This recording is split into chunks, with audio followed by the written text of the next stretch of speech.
So let's, a second to go.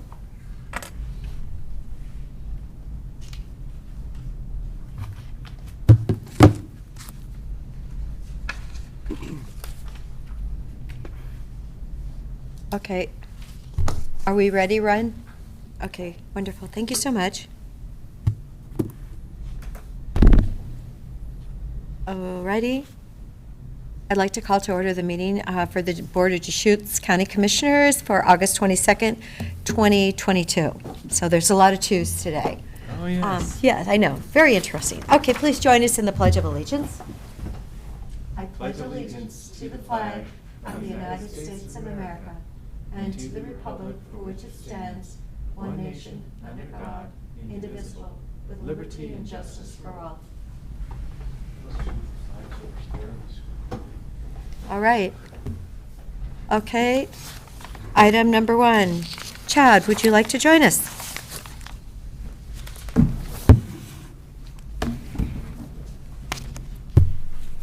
Good afternoon, Commissioners. Chad Santola, Director of Solid Waste. For the past 2 years, we've been working on planning and design work for a new transfer station for our Negus facility up in Redmond. And I'm happy to report that we got very good bids for the project. And we went out to bid in June for the project and had a pretty good response on the advertising on it. We had quite a few plan centers and material suppliers and subcontractors download the bids, and had 6 general contractors download the project bids, the project documents. We have four bids, and Kirby Nagelhow Construction Company is recommended as the lowest responsible bidder for the project. So the request for today is to authorize a notice of intent to award to Kirby Nagelhow for Negus Transfer Station Improvements Project for a total amount of $16,859,428. Great. Thank you so much for joining us in person. You're welcome. There was a bit of a range. They were under 17 million, and then it went up to almost 24 million. So between the 4 bids, but you're happy with that bid? Absolutely. You know, we see high bids occasionally on liner projects, and we've talked to a couple contractors in the past. Sometimes they have so much work going on, they'll put an inflated bid in, and if they win the project, it ends up being a very lucrative project for them. I don't think they're seriously expecting to win the bid when they're that high. Our engineer's estimate was about $18 million for the project, and that figure was provided to the plan holders. So I'm not sure what the thought process with Wildish, the high bidder, was, but the other 4 bids were the other 3 bids were relatively close in dollar amount for a project of this size. It's really nice to see that the bid came in under the engineer's estimate. That's always a pleasant surprise, absolutely. We did a revised estimate back in March, and that was when inflation was really hitting us hard. So our engineer's estimate went up several $1 million at that point, and perhaps prices are starting to plateau right now. It's like $750,000 less than the estimate. Mm-hmm. So that's quite significant. Yeah, again, it was a very good bid. We're quite pleased with it. So the structure itself was purchased separately, correct? I remember we did that a while ago. Correct. We did a 10% down payment at the time of the purchase, and the balance of the cost will be due on delivery. And I just got an email from the building manufacturer the day they're scheduled to come in the first week of October, delivering parts and pieces. So we have, I think the balance due is about $1.2 million on the building itself. And that's a large metal structure, beams on a truck? Correct, yeah. Yeah, it's all a pre-engineered metal building. It's all assembled in a factory and comes out in pieces, kind of like a giant erector set. Well, I think that people of Redmond are going to be excited to see the activity happen and then the flow afterwards, being able to go inside the building. Yeah, all 3 of the transfer stations were built in the I think in the 1980s, early 1990s, and they're all suffering from wear and tear in old age. Redmond in particular, that site is over capacity and is very old and tired at this point. We'll continue with recycling operations at the existing facility. We had originally planned to do improvements for recycling as well, but our plate was much smaller than our appetite for improvements when it comes down to dollars with it. Well, getting projects delivered right now is the key, especially with these inflationary times. Having the engineer's estimate go up, but then seeing the number come down a little, that's positive at this point in time.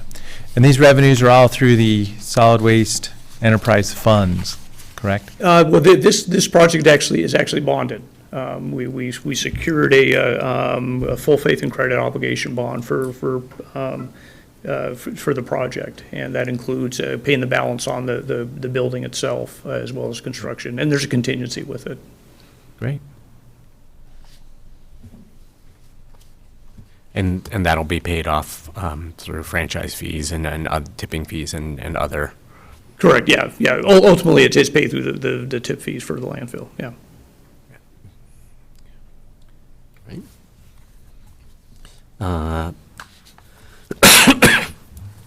Move approval of a notice of intent to award contract for the construction of the Negus Transfer Station Improvements Project to Kirby Nagelhout Construction Company.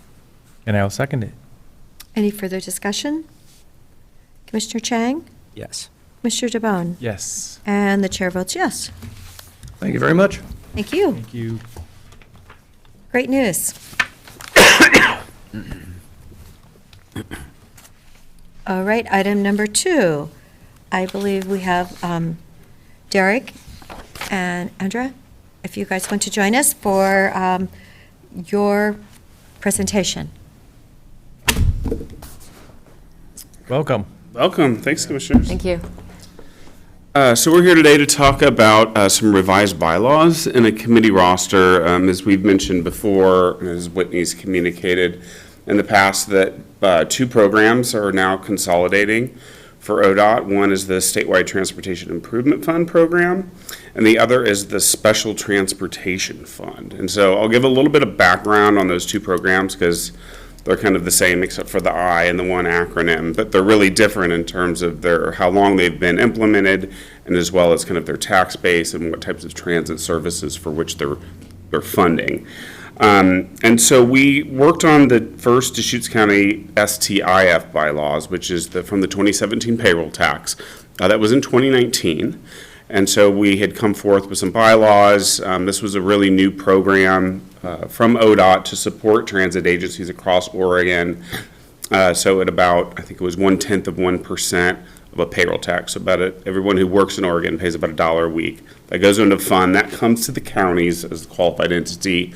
Those funds are then vetted through an advisory committee process, and then a lot of those funds come to CIT, but they're also open for other partners, nonprofits. For example, we have a van pool program that we pass through funds to commute options to implement using these STIF dollars. So they're very flexible. We can use them for a local match. This is the newer program.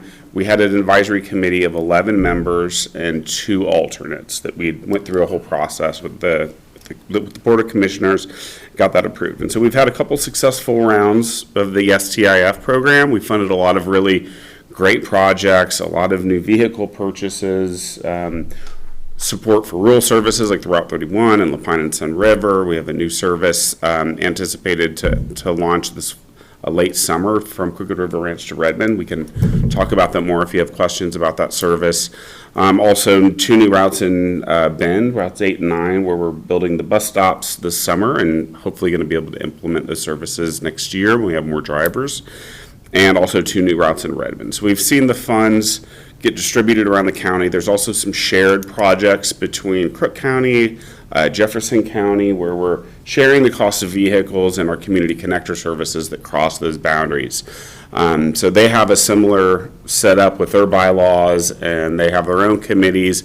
We kind of work together to figure out, what should be Deschutes County share for those services that do cross the border. And we've had a really good collaboration in the past. Our STIF advisory committee you guys picked really good members because they've been really, they've participated well, they've participated fully, they've been engaged, and we've had really good results from the committee members. We have about 2 meetings per year.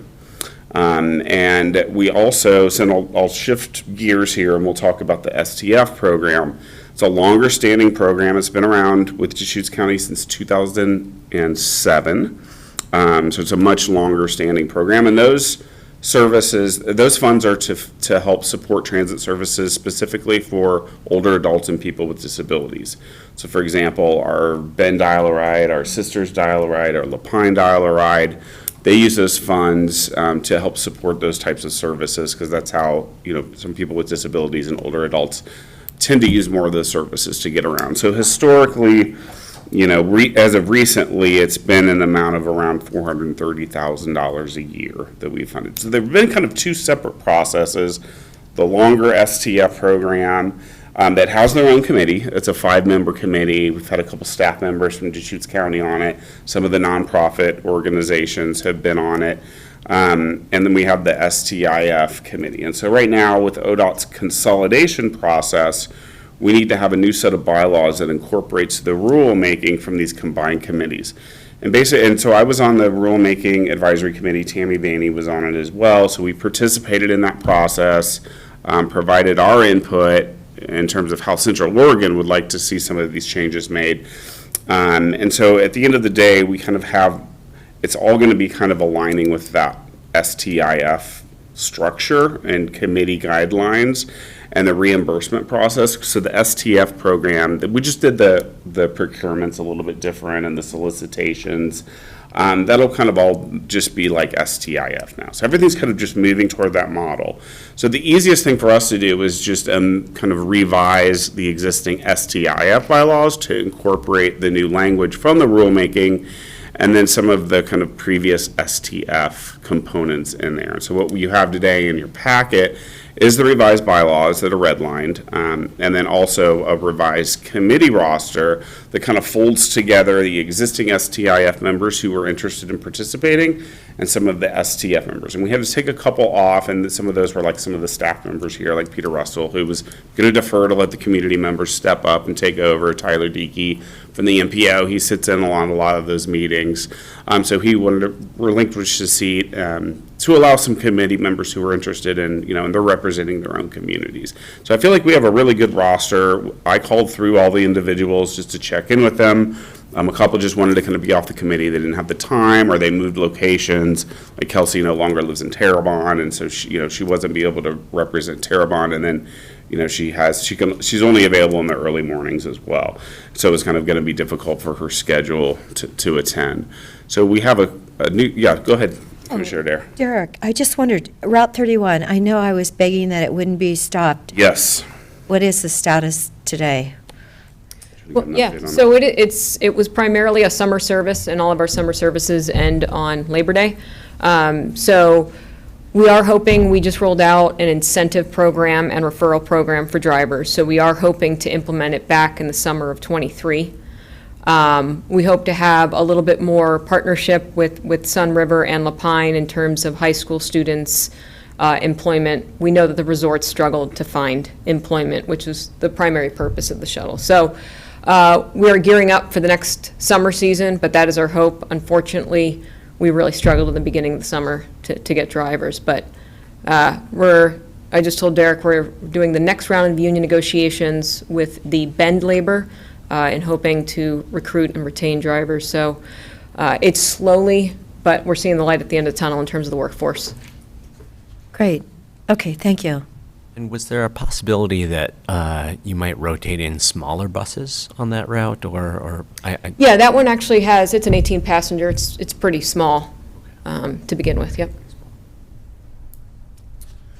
So what you have in front of you are the changes to the revised bylaws. This has been vetted by ODOT. We sent it to their team to review, as well as the regional transit coordinator and their kind of higher level staff. So they gave us some notes. I've been working with Chris Doty. He's the county's Stf administrator for the program to review. And so we've kind of vetted this with a couple different individuals and agencies and are now moving it here to see if you guys had any questions or, wanted to see additional revisions to the document. But if you've read through it and feel comfortable with it, we would love to entertain a motion to have these approved and have the committee roster approved. We will be scheduling meetings this fall with the new committee. We're working on a new set of Stf projects for the next 23-24 biennium. So I also included a document that shows those funding allocations for that program, which looks like in FY23, it's about $3,772,000, and FY24, roughly that same amount. And so, we see a substantial amount of funding coming in through the STIF program. It will weave in those traditional STF buckets of money. And so our goal with our advisory committee is how we treat that is we don't want to see those investments in our dial-a-ride system and those services for people with disabilities and older adults diminish. So we'll do some prioritization exercises that preserve that traditional funding amount, the roughly $430,000 a year, to make sure that's going toward those services aimed at that demographic. So we don't want to see any of those services get diminished or go away because everybody wants a new kind of shiny, technology project or something like that. Those services are important for our community members. They're kind of the backbone of how people get to medical appointments. We've been able to utilize the STIF dollars to have free transit in addition to the COVID relief funds. We've also been using the funds to increase our driver wages. So it's really important, that these funds are in place, that we have a formal agreement between the county and COIC and the state to be able to begin our advisory committee process this fall. I think we kind of restart the clock on the term limits. So it's a new committee, it's combining two. So we would love to see, new appointments for the people getting approved and then having their terms, be able to be extended. And we did do some changes in terms of, in addition to the rulemaking language to the bylaws, that also includes some language referencing these kind of former STF projects, which is called 5310 funding, and making sure that they're reviewing those types of projects as they come in. Also, the composition, the mandatory composition of the advisory committee has changed just a little bit, but we have that covered. You can see in the roster list, we have all the people and the representation, and we're definitely checking that box and even more in terms of ODOT statutes. And then, we also allow them to attend virtually. We didn't have that in the last bylaws, but ever since COVID, that's been an important component to have. And then, there are just some other minor changes that just puts a little more, less burden on the county to do some things and more effort on COIC's part. We are the delegated program administration, so we can put everything on our website, meeting minutes, notes, public notices, and you guys have the option of doing that. So the old bylaws had you guys doing a lot of that work, but we did it anyways, and so we just had two websites, so you could make that decision later on. If you just wanted to defer people or put the link to our website, then you don't have to take that on as an administrative. So we're ready to handle all of the administrative work. The STF program traditionally was managed in-house here at Deschutes County until last year. Whitney kind of brought this forward and then had COIC start to delegate those, and we had our first meeting last year with the committee. So we're familiar with running those committees. We're in really good shape to merge these. It'll be more efficient, instead of having two committees to track and look at all the different fundings, it'll all come into one. There'll be a little more burden in the reporting side because now everything coming from the STF side, we need to report out and then do the reimbursements for. So it's just a little bit different of how the money works, but it's all funneled through one program. So it's just a little more efficient, I think, for, your organization and our agency. So I just wanted to see if you guys had any questions at all about the bylaws or the advisory committee roster. I do have a question about all those buses that we were ordering. Yep. Have they all showed up? Some not. I will say the worst example is the one we ordered for the tribes to government camp. It's been in the making for 2.5 years. Ford has had issues building their chassis, which is the primary maker and model of our vehicles. So I'd say it's a mixed bag with supply chain. I would say the majority of the vehicles that we are replacing are non-CDL, smaller vehicles in hopes of just recruiting people that do not have a CDL. So there's been success there. We can find drivers, right? Yes. Yes. Yep, Great idea. that's the whole goal. So I would say, right now, our fleet's about 10% non-CDL. Our goal in probably 2 to 4 years' time is to have 40 to 50%. Pretty much anything dial-a-ride, medical, small related, can be done in a non-CDL vehicle. Fixed route, big schedule, highway, transport, that will remain your larger fleet. So what are the largest buses? How many do they carry? Largest bus carries 38 passengers 38, okay. without standing, but they can stand, so we could fit another 5 or 6 standing. All right. I wanted to ask about the STF funding. So, merging these programs, going to track carefully to make sure that the level of service for, those traditional STF target populations is still being maintained. Are we pretty confident that the STF funding is going to, the STF portion of this overall pool is going to stay pretty steady as well? Yeah, we're pretty confident in that. I mean, ODOT is about ready to announce their forecasts that include the STF projections at the end of this month. We did a training last week, and there's kind of an ongoing series of training where we're tracking that. But based on kind of how the formula funding works and the population distribution methods, we're not seeing any dramatic decreases in that. It's just kind of rolling in that historic amount of funding into the new pot. So, we're not, if there is some kind of alarm where we're seeing some cuts to that, we will definitely come to you and let you know. But at this point in time, we don't envision. I mean, I think over the time, if the economy does well and the payroll tax is doing well, it'll continue to grow over the years. So that's the anticipation from ODOT. Good question, though, Commissioner Chen. I just wanted to make sure that, sometimes when you put things together, some streams of funding disappear, so. Yep. We also hope, and perhaps the STIF side could help fund this, as municipalities get bigger, more crowded, it gets harder for us to serve our dial-a-ride population as effectively. So there is going to be talk of expanding boundaries, particularly in Lapine and Sisters, where you've got more rural population living off of forest roads, et cetera. So I know after the merge, we may look at that so that we can continue to serve those more rural communities in and around their dial-a-ride services. So.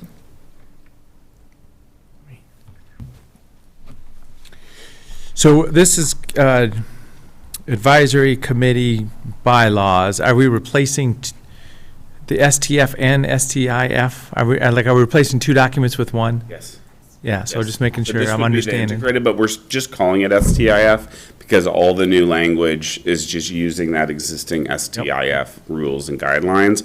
And in your copy, the very thick packet are the new rules highlighted in yellow that are added. So they basically tacked on new additions, did a couple different redactions, but it's basically kind of bringing over the language from the STF into the STI program. So we're just going to call it STIF and not think about STF anymore. Yeah, as you review the rules and then this document, you can see some of the same words. And Yeah, so I just wanted to make sure that the statutes were all in there, the composition of the committee. Those are kind of the important things that we need to have in there. The other things are just kind of based on our experience managing the committees over the past couple of years. Like we extended the term limits, another couple of years because people were terming out. They wanted to still continue to be on the committee, and then they would have to basically sit out another year and then come back. And it's hard to get those people back. So it's like, our preference is if we have really good members that are willing to serve, doing a good job, that, they should be able to serve a little bit longer before they term out. A lot of committees, particularly in transit, just don't even have any kind of limitations on them. Just because it's really difficult to find people. But there's enough interest in Deschutes County where, we can have some new folks coming on board and, as other people leave or retire, we can add them in. So we don't have to do another recruitment process. We have enough members who wanted to stay on from both committees that I think this reflects a really accurate description of a solid committee that's going to do good work on behalf of the county.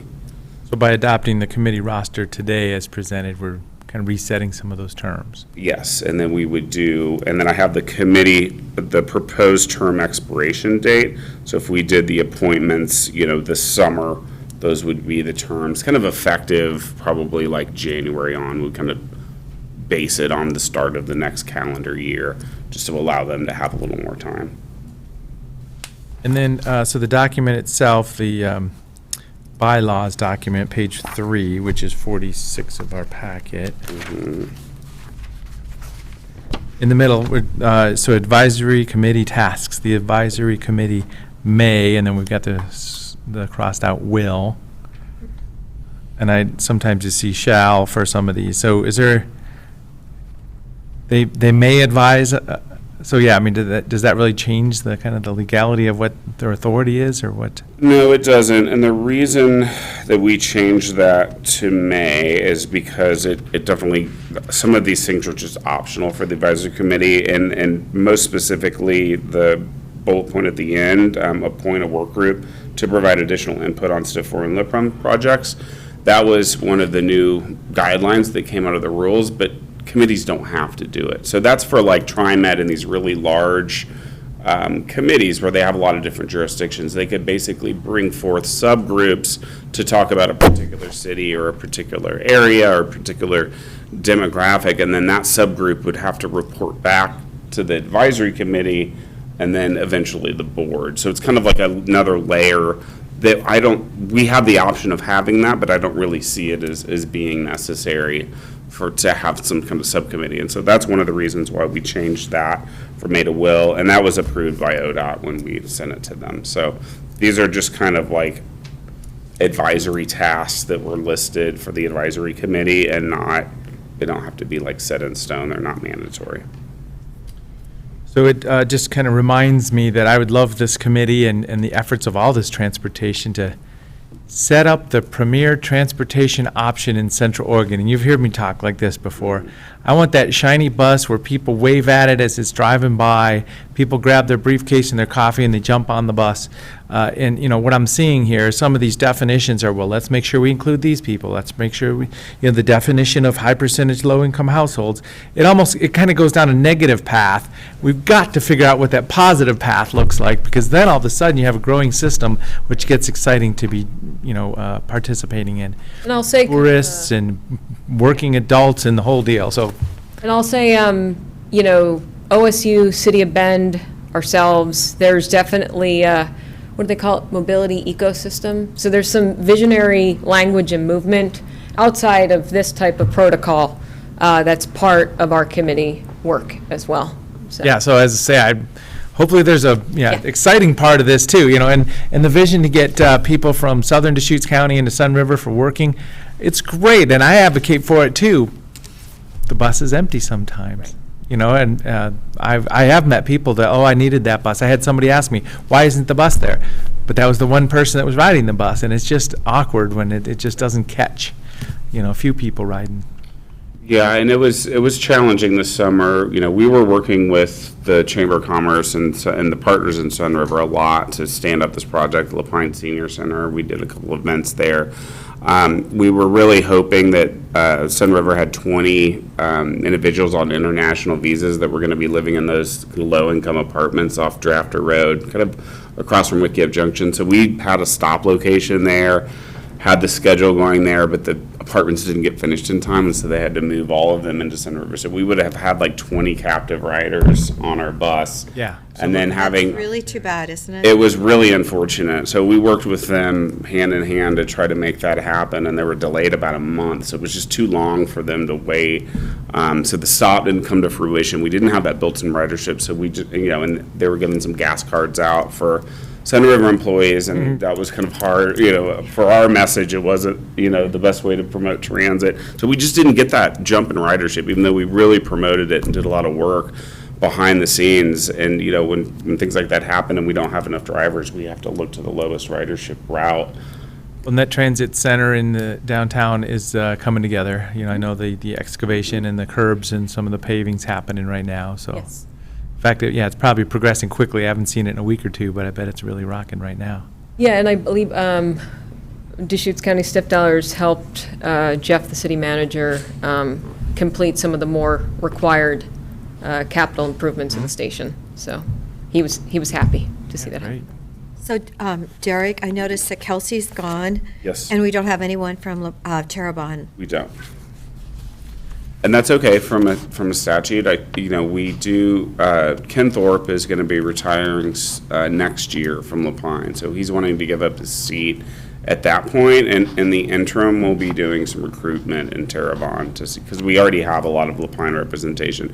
We have 3 people. Jamie Donahue is coming over from the STF program. She's the manager of the LaPine Senior Center, so she agreed to be on the committee. And so we have a little bit over representation from LaPine, so we're looking to then replace Ken with someone from Terrebonne. I just need some time to find someone in Terrebonne. It's a small community, and you guys know of anyone who might be interested, we'd love to reach out and kind of, have them start to attend meetings, and then when Ken retires, he wants to be off the committee, and so that would happen around next summer. Okay, so they could actually start attending the meetings then? They could, yeah, it's their public meeting, because anyone who's interested can attend. All right, great. Yep. Well, if you're looking at doing the Crooked River bus route, isn't that something that you said you're? We are, yes, we're starting it on September 6th, the day after Labor Day. So we've had an influx of non-CDL hires. We did a huge radio promotion ad. We do a kind of a bus sponsorship campaign where people put ads on our buses and we trade the radio stations for it. So on the backs of the buses, that's why you see all the area radio stations. And so we have another set of ads going out this week, and that's been effective. We got 4 new drivers in the last, I believe, 3 weeks. A lot of them are non-CDL, so they wouldn't be able to drive the LaPine route without, using a smaller vehicle. But as we train them, it takes about 6 to 8 weeks to train them to get their CDLs. Then they can start to move in to start driving the larger fleet. We just don't have enough of the non-CDL buses right now. That's what we're waiting to kind of get those in. You have some more on order then? Yep. Yep, we do, yeah. And so that's the issue. We have a really small percentage of our fleet that's non-CDL. So as we grow that fleet and we have the new non-CDL drivers coming in, those will match up. We'll be able to kind of match the routes, that don't need a huge bus, that just have 4 or 5 riders on them, to be able to start to weave those in and be able to provide those services. Will that bus stop in Terrebonne on its way to Redmond then, or not? We, not the current schedule, but once ODOT redoes the couplet, then there will be a safe place for us to turn in. No couplet. Or what, I think it's, I don't know what the terminology Terrebonne. is. Yes, Double roundabout. yes. The Terrebones. Got it, that's clever.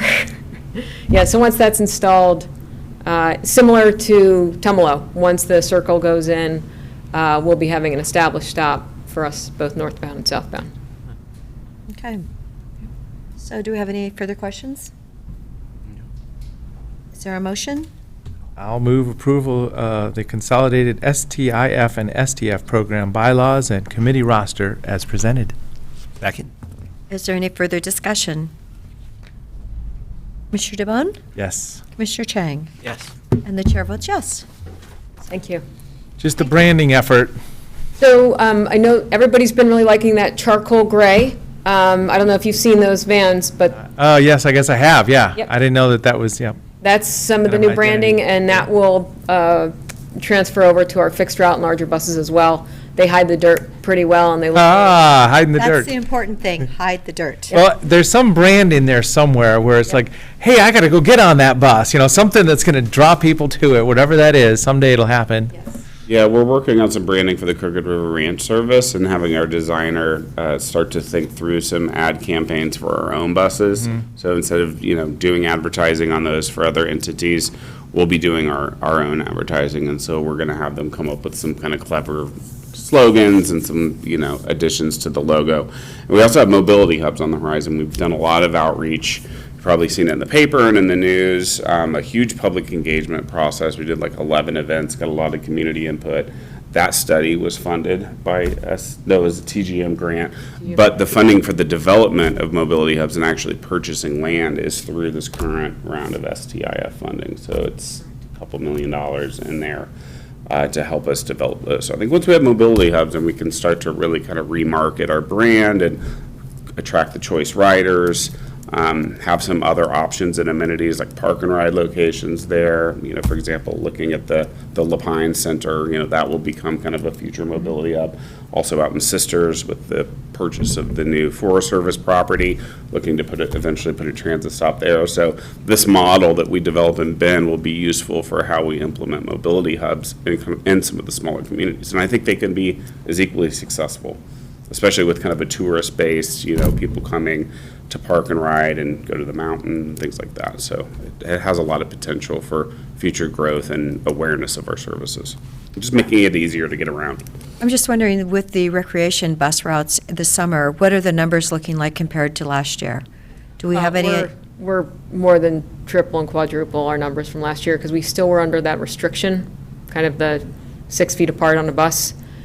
That was eliminated at the end of last summer, which allows us to just, the Ride the River is through the roof right now, particularly with the high temperatures. So I think just in July, we served 30,000 rides on Ride the River. Yeah. When we haven't seen big smoke or fire events here, knock on wood again. But so Find that's, real wood. Yeah. So, but that's a reality in our world. Yeah, I think we did 1,500 passengers a day on a Saturday, which I think broke a record. So it's just an amazing service. Helps keeps a lot of the folks from bringing 2 cars and trying to shuttle. I mean, it's a nightmare trying to find parking and do that. So I think it's a good system, and I think system like our recreation system really kind of gets our name out there and helps people understand, there's a good transit system. So we try to really promote that and work with Ben Park and Rack. That's kind of part of our messaging going forward. Well, it was appropriate to have you guys on the agenda today, because I just, at 11:30, had my Central Oregon Safe Travel Subcommittee meeting through COAC. Oh, great. And hearing about them. And the fatality numbers for our region have gone down this year. Have they really? Yes. Okay. I believe the total is maybe 7 to date. And, in 2020, the number was way over the top. So this year, we're at 7, counting Crook, Deschutes, and Jefferson. We're way, because of congestion, it slows people down. Right. And in 2020, there weren't that many people driving, and, the fatalities were really high for our region. Yeah, and I think with ODOT in the city doing a lot of the crosswalk improvements and the curb ramps, and I think that's going to be really helpful, and just all the new roundabouts and doing kind of the protected bike lane and the Wilson roundabout. I mean, all those things are, I think, really advantageous to helping reduce conflicts between motorists and people out riding, walking, and rolling. And I'll just add one last thing. We're hoping to hear back from the federal government. We went after a particular grant for transit in the parks, and we're hoping to secure 6 new vehicles for the Mount Bachelor service this fall. We're excited for the vehicles we're going to try to procure. They have the underbelly where we can store ski equipment and not a rackety trailer on the back, so that we could potentially gain more ridership on that service. And so hopefully in about 2 to 3 months, if we're awarded, Mount Bachelor will have a brand-new fleet, which takes a beating because of the weather and the road, so we're thrilled for that. Oh, good. Yeah. Great. What size of bus do you guys? Those are going to be big ones. The 38? We're looking at the Thomas bus. They kind of look like a bug. They've got like the antler-looking, I can't describe it, but they're kind of cartoonish looking. They've got, the turn signal and lights in the front, and they're built out of Canada. And they're just heavy duty to handle the roughness of that route. So, Oh, great. yeah, Well, let's hope. That sounds like an excellent idea. yes. My understanding is the river shuttle is revenue positive. Is the Bachelor shuttle revenue positive as well? No, so Ride the River is revenue positive. Mount Bachelor is heavily subsidized by Powder and Mount Bachelor LLC. Yeah, just because of the distance and the wear and tear. Right. And it's good for them because their parking otherwise would be a nightmare. Correct. It's mainly, from 6 to 8 a.m., it's all of their employees. So, Right. yep.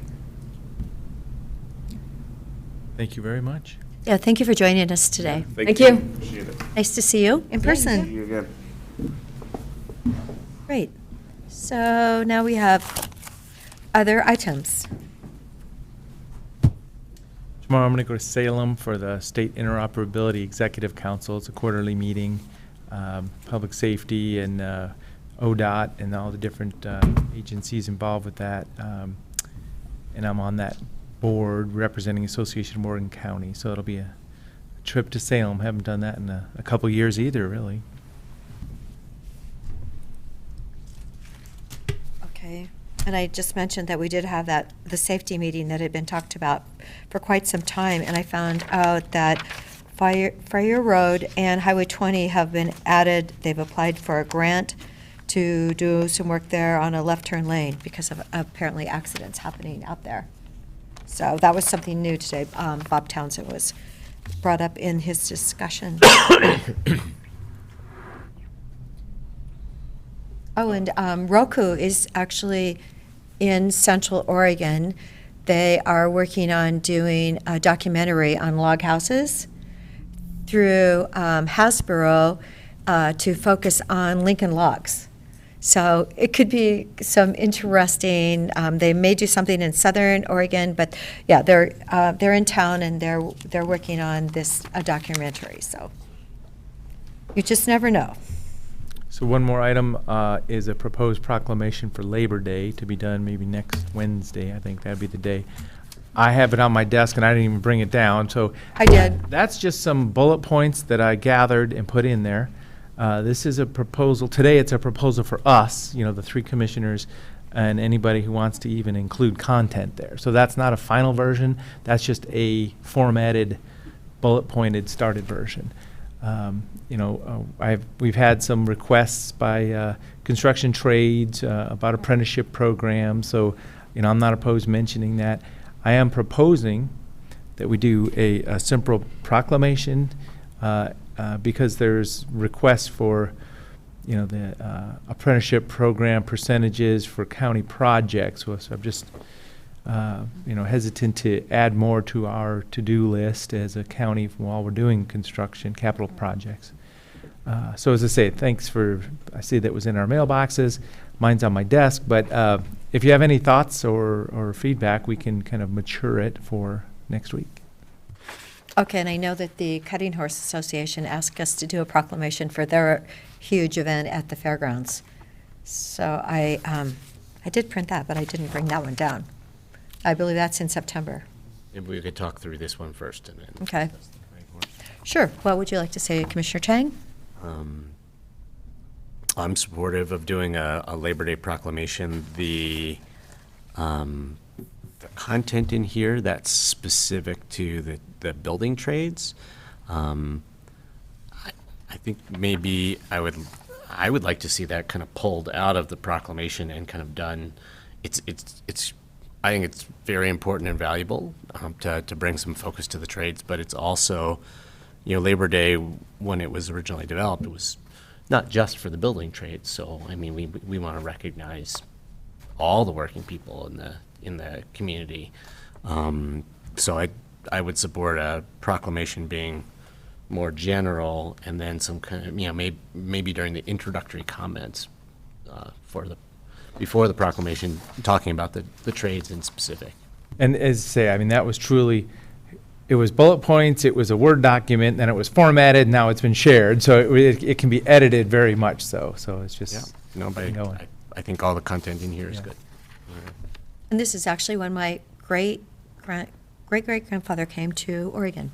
So 1880. Well, and it isn't, it'll be interesting. It'll be a good discussion I'm because, sure the he bullet was point in there. working 20 hours a day. Oregon was the first state to adopt this before the federal government did. So it's interesting when we'll learn some history too.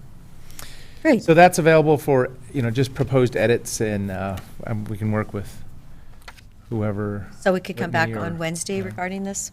Well, we'll bring it back for proposed adoption next week. I just wanted to get it out there to start. Okay. All right.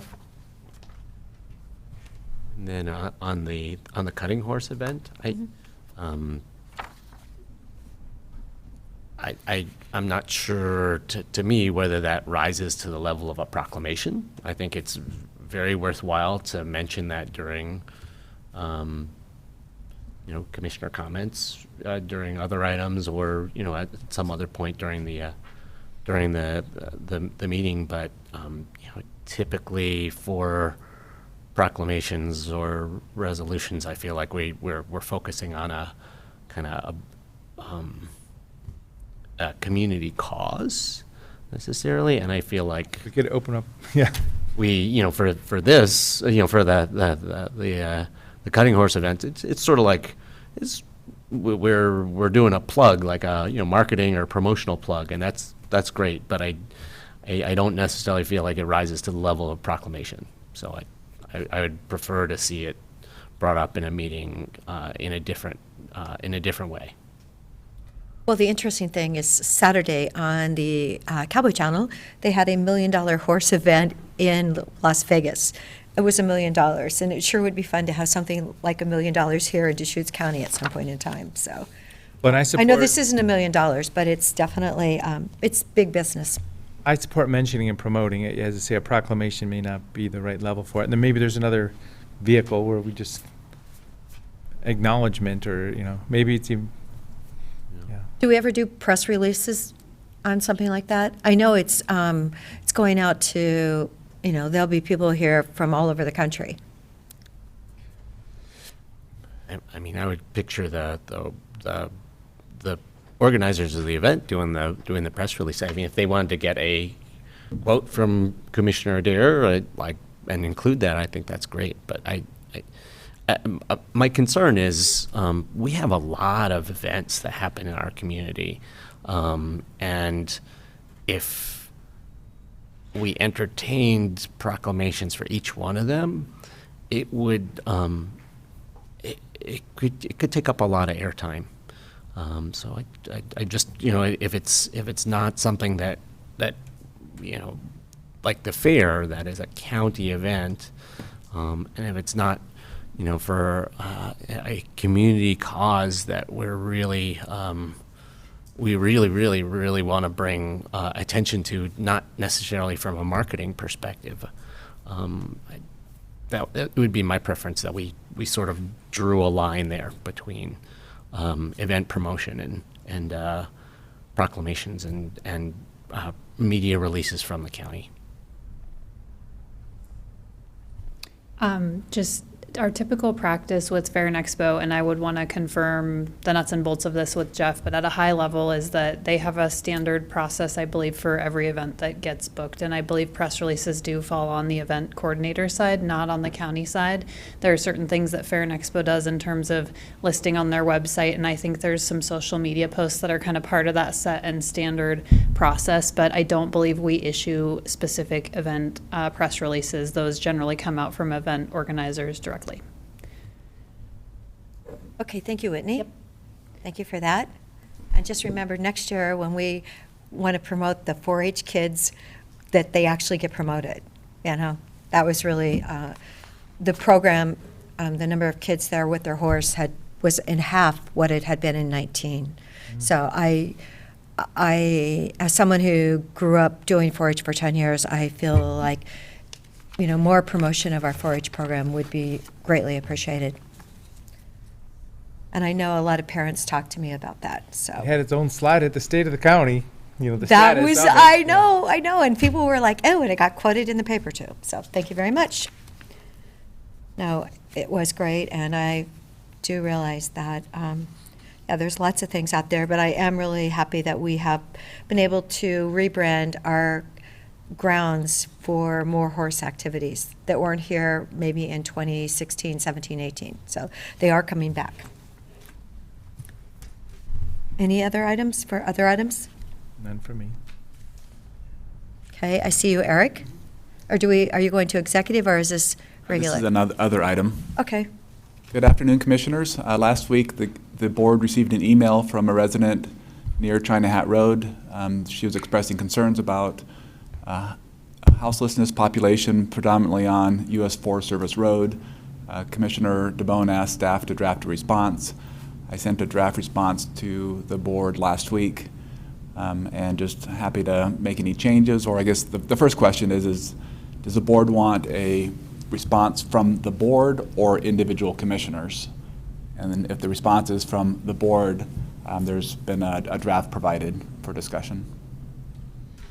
Yeah, thanks for bringing that up. I didn't prep for bringing it here today, but it was really just for us basically to communicate amongst ourselves too, because we can all go talk to each person or any group there. It was just looked like a pretty concerted effort to say we want some information.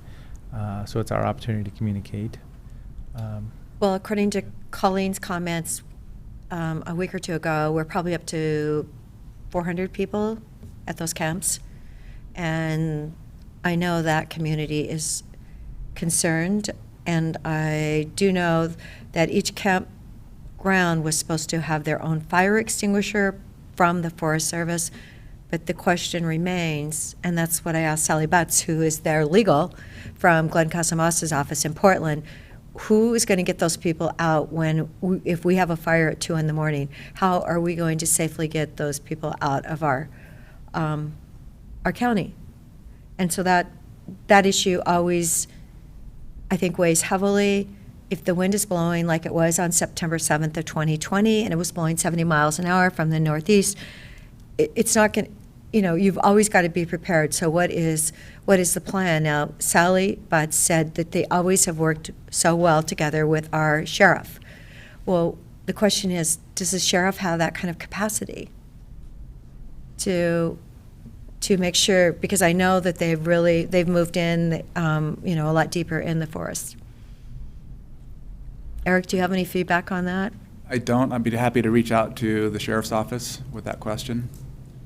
Well, a couple things. We have the joint office administrator person coming on. We do have, kind of commanding control coordination efforts coming together for Central Oregon message, because we know that push people from one place are going to pop up somewhere else.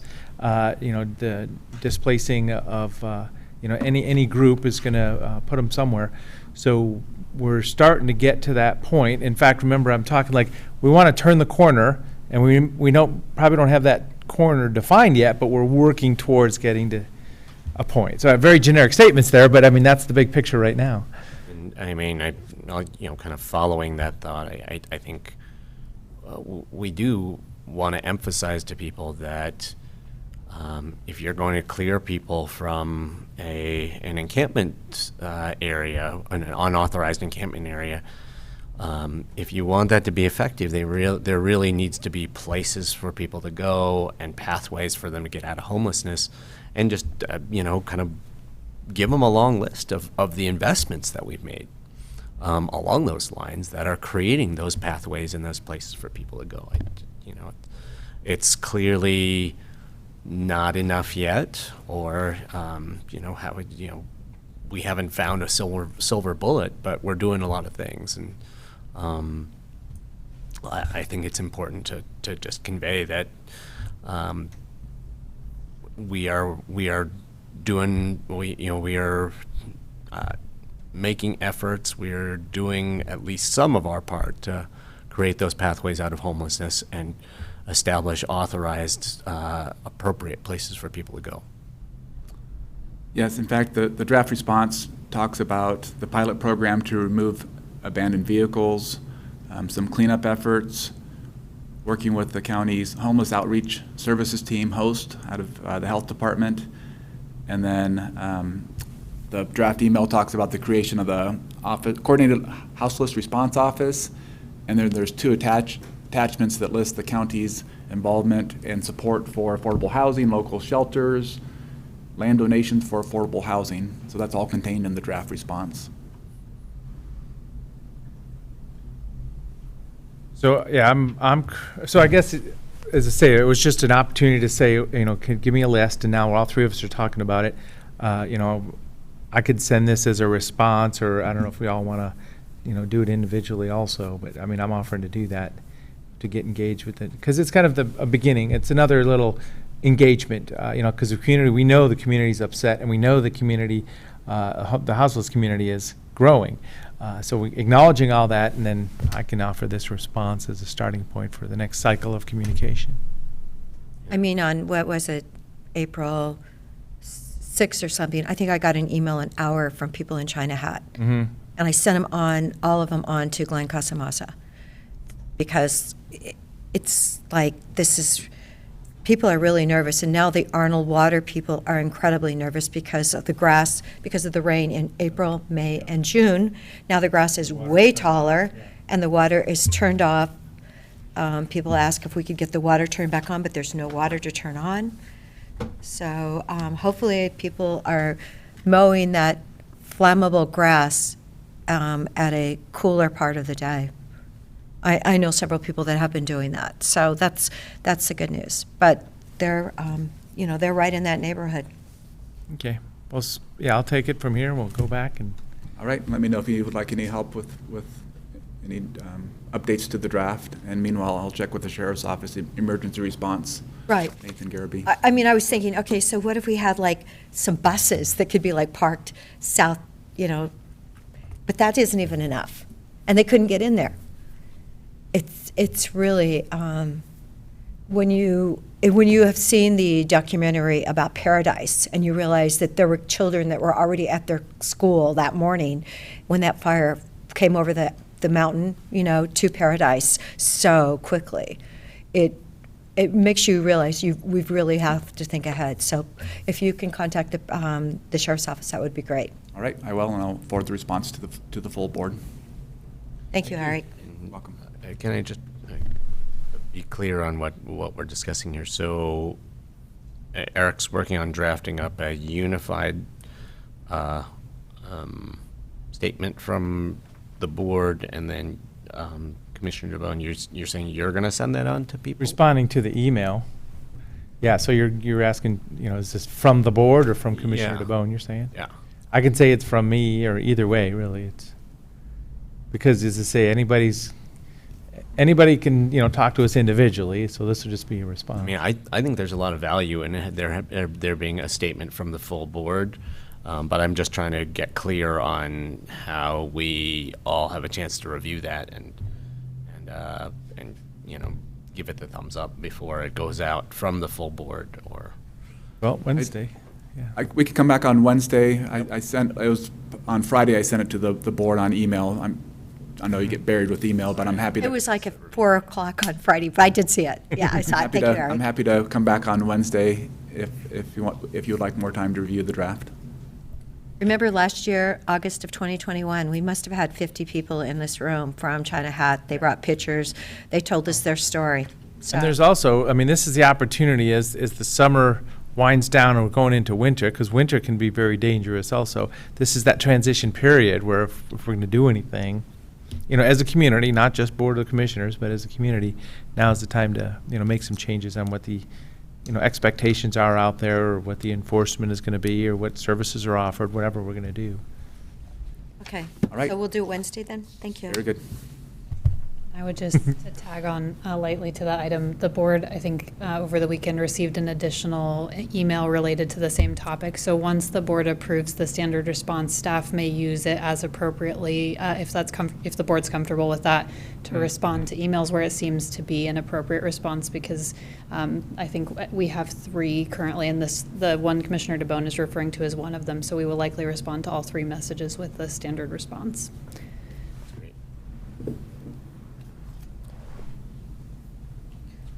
Thank you. All right. So are we ready for executive then? Okay, Ryan? Recording stopped.